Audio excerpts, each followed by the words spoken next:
Hello po ulit sa inyong lahat. Bago pala ako magsimula, gusto ko lang magpasalamat sa lahat ng mga sumusuporta sa akin. Sa mga nag-follow at nag-engage, salamat po sa inyo. Sana hindi kayo napilitan ha. Bali ngayong araw po ay samahan nyo kami dito ng aking best friend sa tabing dagat na aribaga po ay medyo may kalayuan pero libre kasi kaya caring-carry na.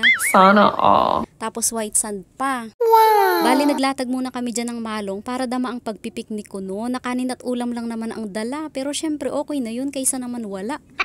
Ang nilakad kasi namin talaga dito ay para tumakas sa mga bayarin sa school. Wait, what? Huy, hindi yun. Ito na nga po, magvi-video kasi kami dito ng mga products niya. Kasi nag-affiliate baga kami at siya kasi ay may mga products galing sa free sample. Kako, ba't baga kaya ako hindi nabibigyan ng free sample pag ako'y nag-request? Di tinanong niya kung baka naman ay wala ka pang binta te. Di sabi ko, oo wala pa. Paano ako makakabenta? Kailangan ko nga ng free sample para makapag-promote at makabenta. Yung mga seller naman, kailangan naman may benta ka muna bago ka bigyan. Ang gulo Nakakalito na parang pagmamahal lang. Wait, what? Di ito namang supportive friend ko, sabi niya mag-video kami at tulungan ko siya sa pag-video. Tapos mag-video na rin ako ng mga products niya para may maipost ako. Di tulungan kami dito. Ako ang naga-video, siya naman ang naghahawak ng mga product. Grabe ang ganda ng background namin dito. Kaya sana maraming bumili Yes! Sana magandahan sila sa White Sand at ma-realize nila na kailangan nilang bilhin ang mga products namin. Kasi naman marami pa kaming bayarin sa school ay abaw. Di todo kayod ang magkaibigang gipit Pero wag lang kayo maingay ha. Due date na kasi ng bayarin namin para sa foundation day. Pero gipit talaga kami Kaya hindi lang kami nagpaparamdam sa GC. Naniningil na nga sina sir. Abaw, nakakahiya ba? Pero sige lang, hindi naman namin tatakbuhan yan ma'am Sana all. Tapos nung natapos na kami mag-video ay kumain naman kami dahil alam nyo na ang kasunod, magpipitsura na kami. Wait, what? Ay sayang ang white sand kung hindi aaurahan. Di sabi ko mag-video din kami para may remembrance na nagalaw baga.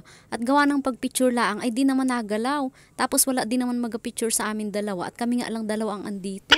Katanghali ang tapat yaan pero tiis lang sa init para lang maka-aura. Sana all. Ginagawa mo. At ayan, nagposing na nga ang magkaibigang gipit. At nung natapos na nga kami magpicture ay kumain naman kami at nakakagutom din magpipilipit dito para lang gumanda ang katawan sa camera. Pagkatapos naman namin kumain, sabi ko naman sa kaibigan ko na mag-video tayo ulit abaw, nadadamay pati ang kaibigan ko sa mga trip ko ba? Damay-damay na ito Tapos sabi ko, tatakbo ako yung parang nasa K-drama. Ginagawa mo. Baw upa na lang ang kulang ba? Sana all. Tapos after nyan, naligo naman ako. Hindi naligo ang kaibigan ko dahil wala pala siyang dalang pangpalit na damit. Di langoy-langoy ako mag-isa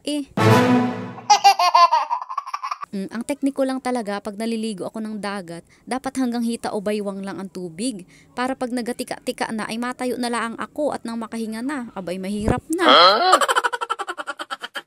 May bayarin pa naman kami sa school kaya bawal muna ako ditong magtika-tika. Tapos niya nagpitsura naman kami walang hanggang pagpipicture na ito.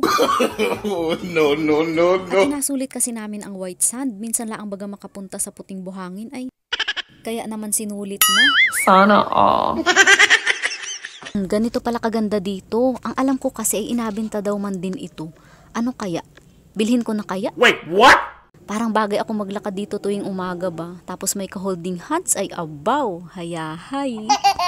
Tapos nung napagod na kami, kumain na ulit kami Tapos niyan umuwi na rin kami. Kaya kung umabot ka hanggang dito ay salamat naman po sa pagtsatsaga. Kaya hanggang dito na lang po. Bye-bye.